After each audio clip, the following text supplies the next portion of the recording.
Hey there, Hexo traders and investors. It's Rod with Power Group. Welcome back on the Pursuit of Wealth. It's Tuesday, July 26th. Hope you're well. And in this video, going to be discussing Hexo's new CEO, Charlie Bowman, finally breaks his silence and opens up about his thoughts on the business and plan for the future. Going to give my thoughts and opinions as well. Before we get to it though, make sure to smash the like, help support me, and the channel doesn't cost you anything. If you're new, you can subscribe, tick the bell, you'll be notified on any future videos or live streams. I'll go through this as quickly as possible. I was going to do a live stream. I'll be talking fast, but I want to get through it, keep it short and sweet, so as get the video out to as many people as possible. I know when I do those hour or hour and a half long live streams, they tend to go really long, and not everybody wants to watch an hour and a half or 2 hour live stream. I love interacting with you all, but I was going to do a live stream, but we'll just do a regular video and we'll continue the conversation in the comments below. So before I give my opinion, let me know what your initial thoughts were when you read this article. Personally, I think it's a bearish bias by the person who published it, and this is from the Toronto Star, but there's some positives, there's some negatives in here. Personally, I like the fact that he's being transparent, and we know that he didn't have a conference, or they didn't do an earnings call, and a lot of people were waiting to hear from him. So we're going to hear his thoughts and opinions on the business. But again, let me know what your thoughts are in the comments below, and we'll continue the conversation there. New Hexo CEO opens about the push to overhaul MJ business after turmoil. So 3 months after stepping into his role, he deepened his predecessor's cuts and begun backing away from certain products, but he insists the moves are for good reason, and that's to reset Hexo's cost structure dramatically, which we know is needed. Before Bowman took the helm at the end of April, MJ Company had racked up millions of losses each quarter, seen its NASDAQ listing in peril, and cycled through multiple CEOs. And Sundial did a reverse split today, 1 for 10, and that helped them maintain their listing. So that they're not the only one.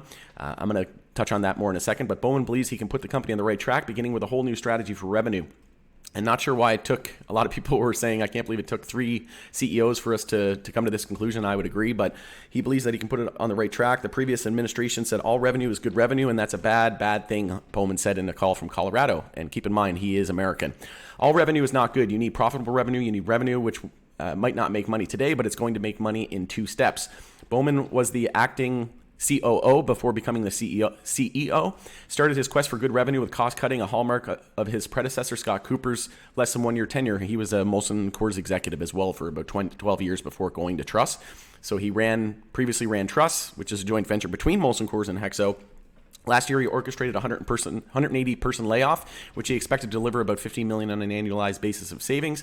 Bowman doesn't mince words about the move. The cost cutting wasn't sufficient, though, he said. We've done additional cost cutting over those initial layoffs and redundancies because you have to right-size your organization for success. In its latest financial filings, the company said it's working to cut 450 positions by the end of 2023 and save about $30.6 million a year. We already knew that. That's not new information.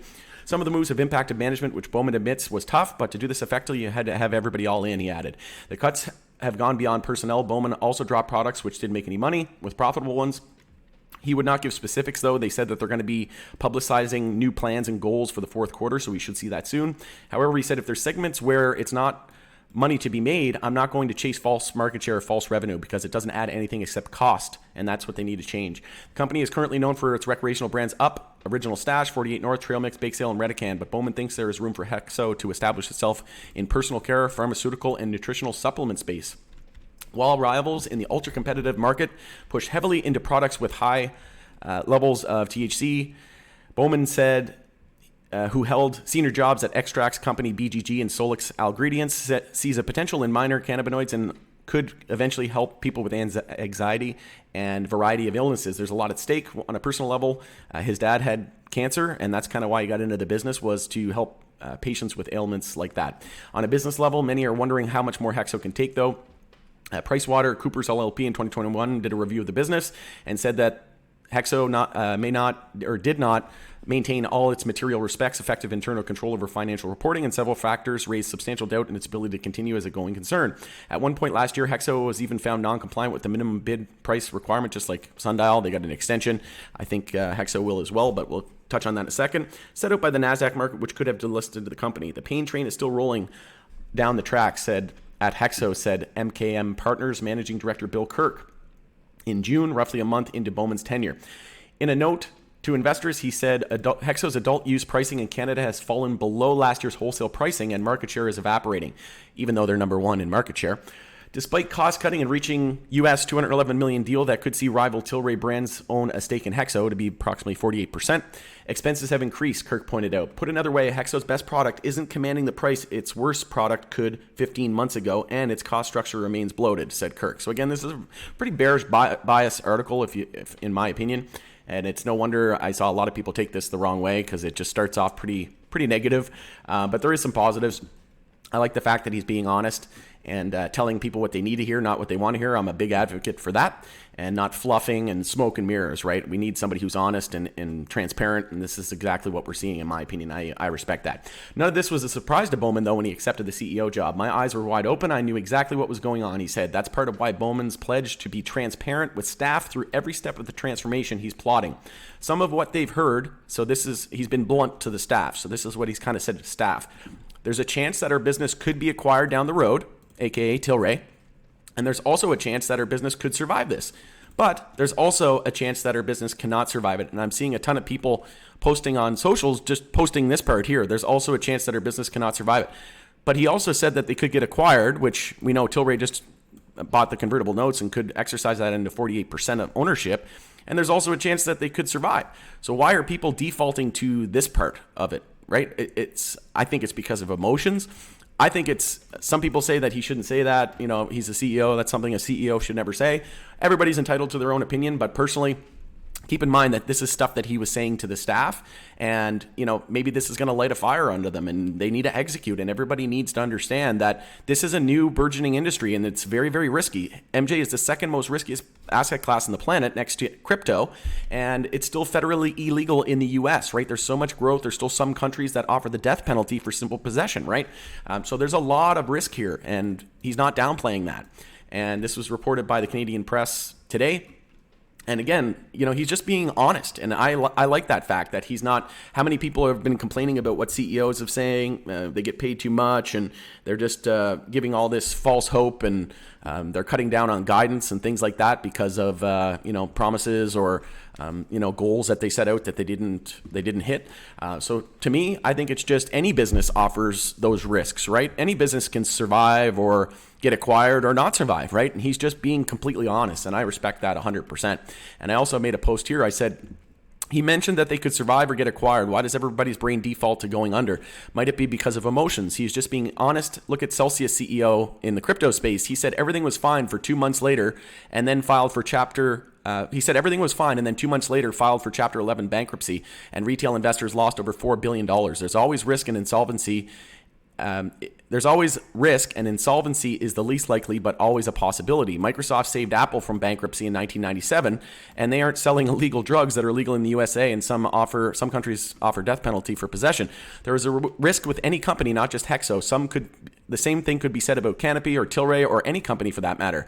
So how did Amazon survive the bust? History doesn't necessarily point to having the best idea or the savviest management. To a large extent, Amazon got lucky by raising a ton of money right before the market crash. Makes you wonder if they knew something.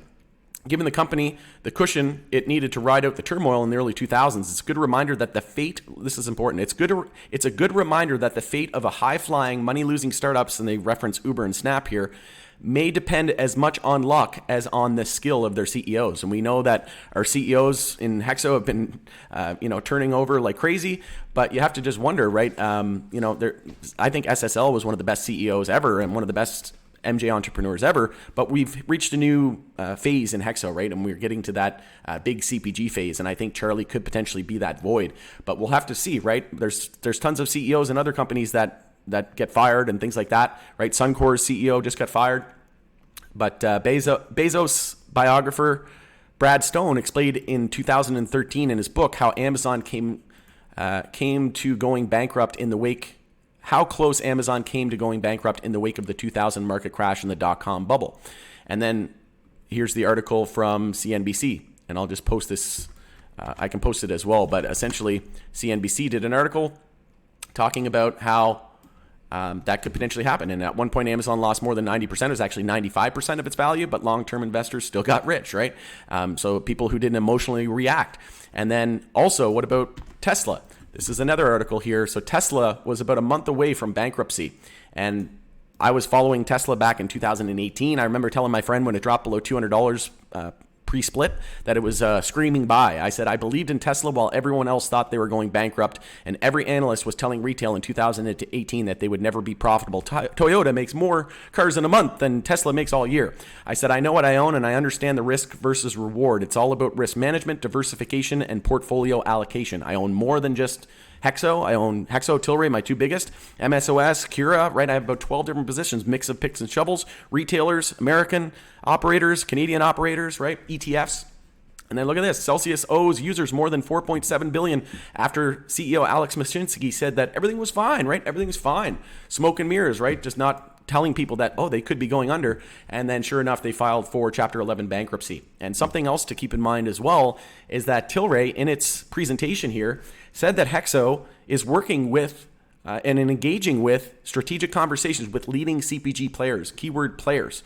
And I know a lot of people are waiting for that partnership and that CPG announcement, but you just have to remember that in the environment that we're in today with SNDL down like 20%, it'd be a mistake, in my opinion, to release it. And we know that the first edible is supposed to be to the SQDC in Quebec by the end of summer, so might as well wait until safe banking or some kind of legalization progress, right? And then once the whole sector starts to ignite, then release it, right? If they're not planning to have it to the SQDC by the end of summer anyway, who cares? We waited this long.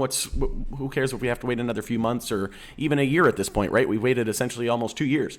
But something I want to point out is TAP, Molson Coors company, look how strong it is. We're in a monthly uptrend, and we could see a huge, big old cup and handle here.